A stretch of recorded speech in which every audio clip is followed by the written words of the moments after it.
And now, ladies and gentlemen, please welcome your teacher, Ejay the DJ. Check, you know what it is. You know it is your boy Ejay the DJ. I'm back at it, man. You know what's up. Got my boy, Boi Floyd is in the building representing Chicago, making a lot of noise, man. I'm excited to have him in the building. Welcome to ATL, Brody. What's up, man? Fuck with your boy. Thanks for having me. Nah, I see you doing a lot of things in Chicago, man. We pen and played together for a minute. You know, I'm from New York. Yeah. So we've been doing things for a long time. So finally get a chance to meet you, man. Welcome. Yeah, appreciate it, man. Like I said, thanks for having me, man. Yeah. First and foremost, you opened up for Rick Ross last night. Congratulations on that. Yeah. How was that experience? It was an amazing experience. I actually, I didn't open up for him. I was performing also, but I did open up for him some years ago at the Chicago Theater in Chicago. So at that time, I was opening up for him. Gotcha.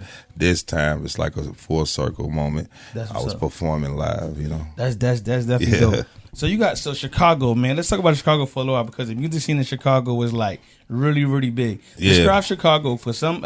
Only thing we hear on the news and TV is O Block. We hear what's going on out there, but what's Chicago from your experience? Man, it's 1,000 old blocks. You know what I'm saying? They just made it. You know what I'm saying? Yeah. So they not the first and the last. Gotcha. Chicago is Chicago. You know what I'm saying? You grow up, and you know what I'm saying. It makes strong individuals when you make it out. Yes, you know? sir. Yeah.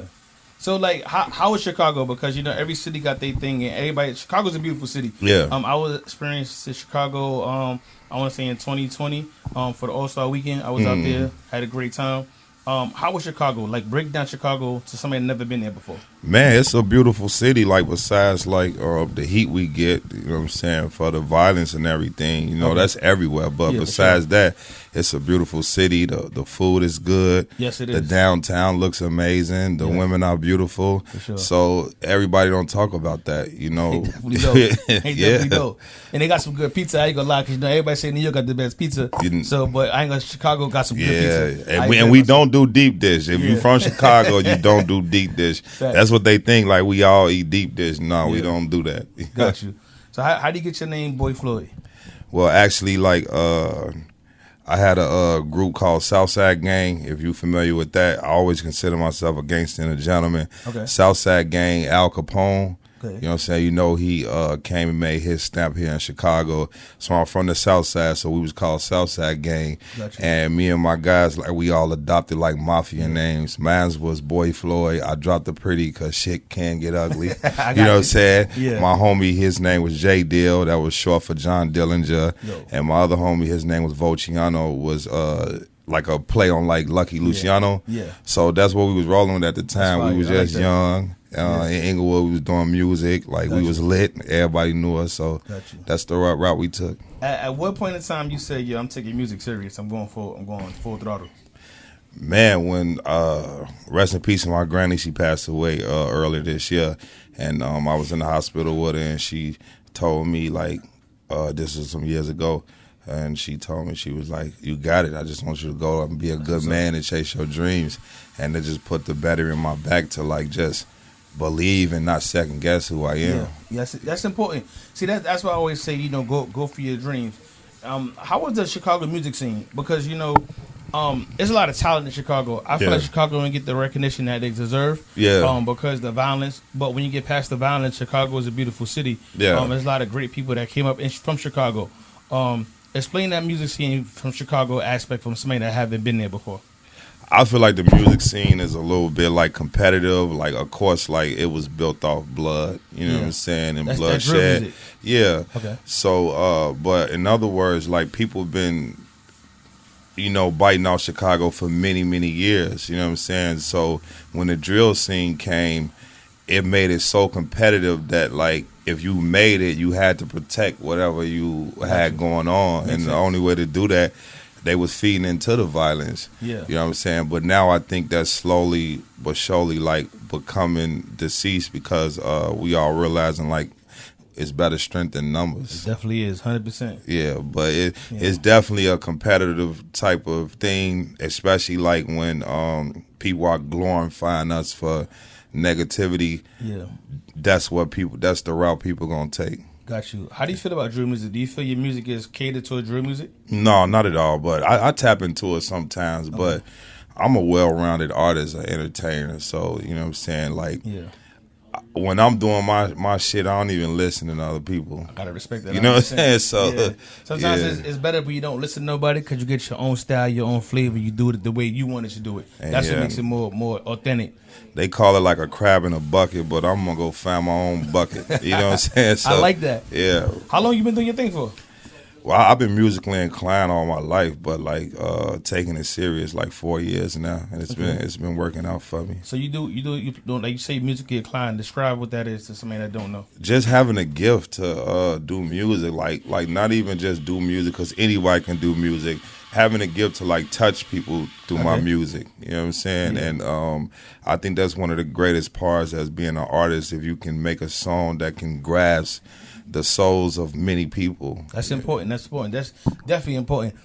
Like, so right now we in 2024. The music business is changing super duper fast. Yeah. How do you feel you fit in that category right now? Like as a new artist, but been working hard. You got your accolades from Chicago. You moving around the A. You got great songs out right now. Yeah. How do you feel you match up in this music industry right now?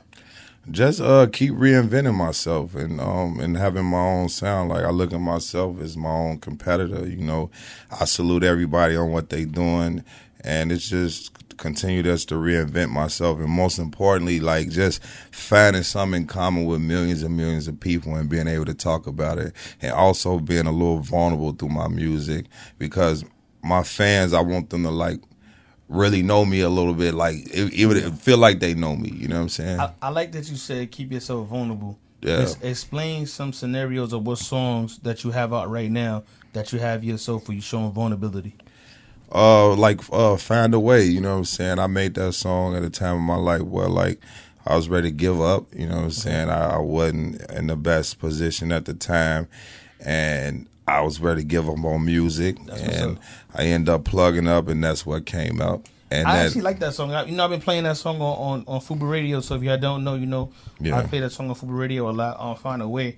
I'm happy you said that because this music is hard. Yeah. And as an artist coming up, describe these struggles, because a lot of people think it's just easy. They see artists wake up sometimes and they'll see an artist go viral, but they don't realize the years, the sacrifice, the losses that they had to take to actually get there, to have that first one song that people recognize. Yeah, because it's the politics of it. Like it's 10% talent and 90% politics and all that type of stuff, and that will kill an artist. The 90% will kill an artist.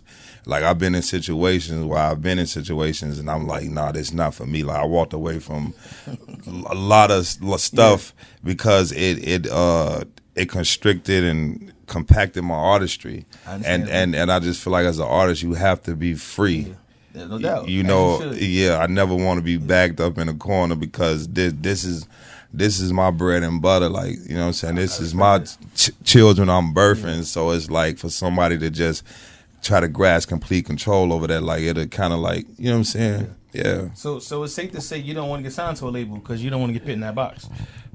I wouldn't say that. Like, if I get signed to a label, it'll be more so of a partnership. Okay. You know, and versus like, yeah. No, that makes sense. The reason why I asked you that, because you said your creativity, and a lot of artists times artists get signed to labels. They give it their creativity because the labels put you in the box. Yeah. And I like what you got going on. Like you said, Find a Way is letting people know, like, yo, you being vulnerable. A lot of artists don't show vulnerability. Everybody got to be tough all the time. No. And I'm not knocking the artists that do it, but sometimes you got to show that you're human, and that's something that I respect when the artists can get in the character and out of character, or be an artist and be a human. Because when you're relatable, people could understand that. Yeah. Like, I want to somebody I can relate to, because shit is hard. Let's be real. Like, sometimes artists make it seem like, yo, it's all glory, but you see all the jewelry, you see all the cars, you see the girls, but that shit ain't all real all the time. Yeah, honestly, that shit is a real grind. And as a DJ, I just a grind. Like, there been days I don't sleep, but I'm up a few days making shit happen. So that's why I want to give you your flowers and respect it. 100%. Appreciate it. Because it's important to show the vulnerability in this industry. As things is coming up, the fourth quarter is coming. What's some of your plans to keep you ahead of the market? I'm dropping an EP called Not for the Faint of Heart. Okay. I've been working hard on it. So as of now, I'm just touring, traveling to different cities because I do feel like that face to face kind of vibe yes, it is still appealing. Because somebody can hear your song, but when they see you on stage and they see the passion you have for this, that's important. They can appreciate it versus like just listen to my song, listen to my song, and then with social media today, it's. Like you said, as people stand in front, they move. Yeah. You know what I'm saying? But when the person actually see you in person, they kind of feel where you coming from and where you headed. So they want to support that more. Yeah. Nah, I agree with you 100%. And that's why I always tell artists, don't be afraid to move around. Go to different cities. Talk to DJs. Talk to promoters. Talk to people. Because the more people you meet, the more people, the opportunity is going to go in your favor because it only take one person. That one person could know somebody that's important that could put you in position. So that's why I always say, like, it's really important. How was Atlanta treating you? How was the scene, like, out here in Atlanta treating you? It's all good. It's my third time in Atlanta. I haven't been in a while, but this is my third time here. It's always love wherever I go. I like that. Yeah. Yeah. What's some places that you actually performed at, like, different cities? Miami, California, New York. Chicago, of course. No doubt. Atlanta, Minnesota. Fire. Wisconsin, Houston. So out of all the places you just mentioned, which one that you got the most love at performing besides Chicago? We're not gonna talk about Chicago at your home city. We gonna say Houston. We mob tied. You feel me? We definitely mob tied. What stands out about Houston in any other state? We mob tied. We move like the president in Houston. Gotcha. You know what I'm saying? I don't know what mob tied. I don't know what that is. What's that? Yeah, you familiar with Rap a Lot? Oh, Rap a Lot. Yeah. Okay, mob ties. Yeah, so you hear Drake say, "I'm from the mob and I got ties." You feel me? That's what he talking about. So you working with them? Yeah. That's what's up. How that's coming along? Hey. I'm here, right? No, because I'm saying when you say like Rap a Lot, I think of Jay Prince. That's iconic right now. Like he's one of them people that you got to mention when you mention the greats. Yeah, you know his business. He's been around business for a long time, so you around people that know what they're doing. So that's a good thing. Yeah. What some things have you learned from Montage? I mean, just moving as a unit, just you know what I'm saying, making your presence feel felt and moving as one. Yeah. And to be honest, like it's actually Rap a Lot Midwest that I'm with, so it's a branch of Rap a Lot. That's what's up. And it's Rap a Lot Midwest. Yeah. So it's for the Midwest. And that's good. That Midwest is Chicago the Midwest then. Yeah. All right, that makes sense. How is that Midwest market? Because that Midwest market, like honestly, you could just do the Midwest by itself. Yeah. You don't need to go nowhere else. You don't need the West Coast. You don't need the East Coast. Just that Midwest by itself. How is that market? Because I haven't tapped into the market is good, but like I said, like a lot of people in the Midwest, like if you go to other states and stuff, like they'll give you flowers, they'll cheer for you. Okay. But in the Midwest, like my bad. Let me see this. Like. Like in the Midwest, like you could be doing your thing, but a lot of people won't even congratulate you on it. A lot of people they won't even want to see you, like. And I ain't just gonna say that's not everybody because I don't want to just put that stamp on the Midwest because I love it too. But it just makes you stronger because like it could be your best friend, you know what I'm saying, and they don't want to see you doing your thing. They don't want to share your posts. You know what I'm saying? They see you doing good. They don't want to shed light on it. Yeah, how does that make you feel? How does that make you feel? Honestly, it just, I mean, that shit bothers me. I ain't gonna cap. That shit bothers me. It don't bother me. It actually makes me feel good because I feel like I'm doing something right. Okay. You know what I'm saying? When you're doing something wrong, everybody quick to share, to talk about it. That's a fact. When you're doing something right, everybody just try to be low key. They don't want to make it a big deal. That's interesting. Like when I say it bothers me because it's like you see somebody that you know grinding. Yeah. And there's nothing wrong with showing love. No, it's not. Like I had people say, "Oh, I don't want to like a dick rider." Yeah. And I'd be like, "Huh?" But like it just the mindset just be like so off. But then when you get to that location that where you really want to go and you make it, then everybody want to work. That'd be crazy to me because it's like a homie. Like we slept on the floor. We sold drugs together. Like we did. You know what I'm saying? We split burgers and shit. Like you know what I'm saying? It make no sense sometimes how people be thinking. That's why I be telling people like y'all gotta really sit back and think like support is free.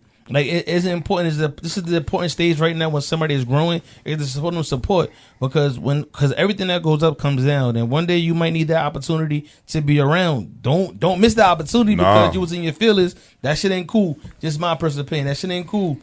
So like a lot of shit is going on social media. How is social media helping you get the word out to the world? I hate social media.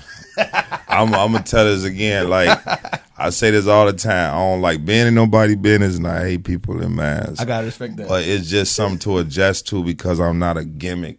I got you. You know what I'm saying? Like I smile and everything, and I'm humble and everything, but it's not that. You know what I'm saying? So I don't want to create a gimmick that I'll have to stick to. Like I'd rather people just love and support me for me. Nah, that's funny you said that because social media, that shit is annoying because Instagram, X, TikTok, they got what else? They got Snapchat. Yeah. They got so much. There's so much shit going on. They got Triller now. And you got to keep up with all them shits. I barely keep up with Instagram. I barely want to post. Yeah. Next time I post something, it's just retarded. It's just getting crazy. So I know you don't like social media, but how do you utilize it to help you build your brand? Man, I just post real shit. Like, but I ain't gonna lie, like, I be in some of like the latest situations, and I don't even be having time to pull out my phone. That mean you having a good time. Yeah, you know what I'm saying. That's what I always say. It's like how you having fun with your phone in here. Because when I'm enjoying myself partying, I'm not thinking about my cell phone. I'm in the moment enjoying it. Yeah. So I definitely understand where you're coming from, 100%. Yeah, but I mean, it's part of the culture now, so it's just about adjusting. You know what I'm saying? Definitely part of the culture. Like you can't escape that. It's not all bad, you know what I'm saying? It's not all bad. You definitely can control like what you want them to see and what you don't. Got you. So I just try to focus on me, like me being a father, you know what I'm saying? Me being an entertainer, me working out, you know what I'm saying? Like stuff like that, that's true to me. How do you balance being a father, working out, and being an entertainer? Because those is all things you have to do to give energy to. Like you can't just give half-ass to each one of them. You got to give 100% each one of them. How do you maneuver that? But the love for my daughter, what she showed me, she like a spitting image of me, a girl version. And congratulations. That love is just, man, if that don't put a battery in your back, I don't know what is. You feel me? So it's just, she knows, she understands, you know what I'm saying? I done been on stage with her and everything. That's so she's into my music. Now that's big. Yeah. That's important. Now, how important is being a father figure in your daughter's life? Seeing a lot of females your age, around your age, misguided. Man, it's very important. I ain't have my father or my mom. I was raised by my granny, so I know how important it is, like, to for her to have that balance. Yes. Yeah, it's really important. That's why I had to ask you that, because I respect anybody that's in their child's life, especially a father and a daughter life, because as me growing up and dating these girls out here, horrible. And you could tell the women that have fathers, and you can tell the women that don't have fathers, is a big difference. And some of y'all guys out there might be tuned in right now and not knowing. You better pay attention. Like, for real, this is really important. And we not shaming no females for not knowing, but we got to do better at picking, because it's crazy out here. It's real crazy out here. Yeah. Describe some of your ways you handle yourself in the studio. Like, what's the process of that? You go in there and knock it out? I find a beat that I can gel with, and I don't write at all. Okay. So I just find a beat that speaks to me, and I do what it tell me to do. Got you. So if you don't write, how does that work? Like, with your beat, how do you pick the beats? You got a producer you work with in-house, or you just... Yeah, I got a couple producers that send me beat, but it's just like my beat selection is like a process. Like, you can send me like 20 beats, and I might pick like 2. Okay. You know what I'm saying? Because they got to speak to me. Yeah, for sure. And I write in my own way. Like, I was able to, I'm fortunate to have my own studio and stuff like that, and I know my sound. So that's how I write. But I just feel like coming strictly from me to the mic is better than reading from a piece of paper. I got you. Because I don't want it to sound scripted. And then I'm doing different melodies and coming in and out and creating a vibe. You know what I'm saying? So I feel that's better. Nah, I got you. Is that actually like harder? Because going in without writing nothing, you got to go in there and make sure you figure it out. Now, how long does that take? Do you just rap and then you punch in later on, or you just go nonstop off the flow 16? No, some songs require more attention than others. Some songs I just run through in like 30 minutes to an hour, and some songs I may come back because I don't want to put no bullshit on it. I know this week, you know what I'm saying? 'Cause I try to focus on longevity versus like recycled music. You know what I'm saying? That makes sense. So, what's some artists you want to work with that you haven't worked with as yet? Famous? Yeah. Drake, Wayne, Ye, Travis Scott, Okay. Hove. Gotcha. Yeah. No, I had to ask you that.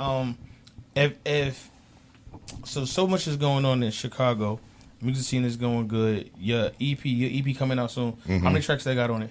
8. 8. Why you pick 8? Because I just want to give them enough right now. You know what I'm saying? I can give them everything, but I can break it down. 8 here, 8 there. You know what I'm saying? And That definitely makes sense. Yeah. And when you upload it, where you gonna upload it? You got distribution right now? Yeah, we're gonna upload it everywhere. It's gonna be available on all major platforms. Got you. Yeah.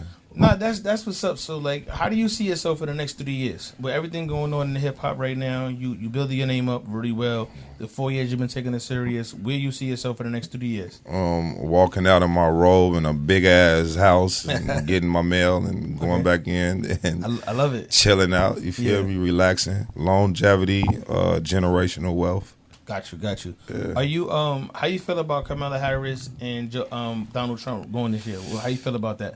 Because this is like the biggest election. So much been going on. Barack Obama's from Chicago. Michael Jordan from Chicago. You got some big names. How do you feel about the election in 2024? I'm not really a politician, but what I would say is like Kamala Harris. I know that she did stuff to keep black men behind bars. Okay. But, you know, maybe that was a time where she felt the way she felt or whatever. I don't know. It's really like a messy election. So it's like... I got you. I ain't a politician like that. I just wanted to get your opinion as an artist. And, you know what I'm saying? Because it's always good to get views, and we not not on nobody's side. I'm non-partisan, so we don't... I just want to get an opinion. And not on like Trump is Trump. You know what I'm saying? It was a time where we all celebrated Trump until he became president.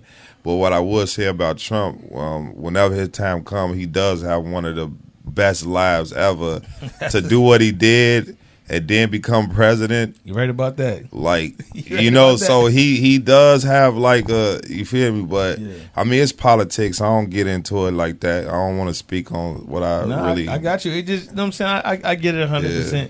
Get it 100%.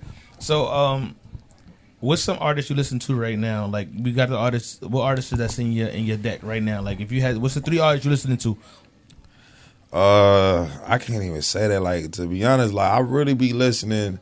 Like, where I get my song structure and everything from is like 90s R&B and stuff like that. Like, that's where I get a lot of my song structure from. Okay. Like, even if I'm talking about it, like... That's fire. You know what I'm saying? 90s had some classics. Because, like, you know, even if you go back to the 90s, it's a feeling you get. You know what I'm saying? Mm-hmm. So, whether I'm talking about some gutter shit, some hood shit, some relationship shit, like, I try to focus on that feeling that you got when you was in the 90s. You know what I'm saying? But it's a couple artists I rock with, though. But, who I'm listening to now? I don't know. I don't got no specifics. I got it. So, how long you gonna be in town for? I'm headed out tomorrow. That's what's up. Let everybody know where they find you at. Yo, everybody can find me at I am Boi Floyd. That's IamBoiFloyd. Let's get it. Man, you know what it is, your boy Ejay the DJ, man. Wrapped up with Boi Floyd. We got his music up here. We gonna make it work for him, man. Shout out to everybody in Chicago. Definitely doing this thing, man. We definitely gonna rock with him. Gonna grow with him. We gonna build with him. Tell a friend. You know what it is. Conversation with the DJ. I'm your boy Ejay the DJ. Let's go. Let's get it.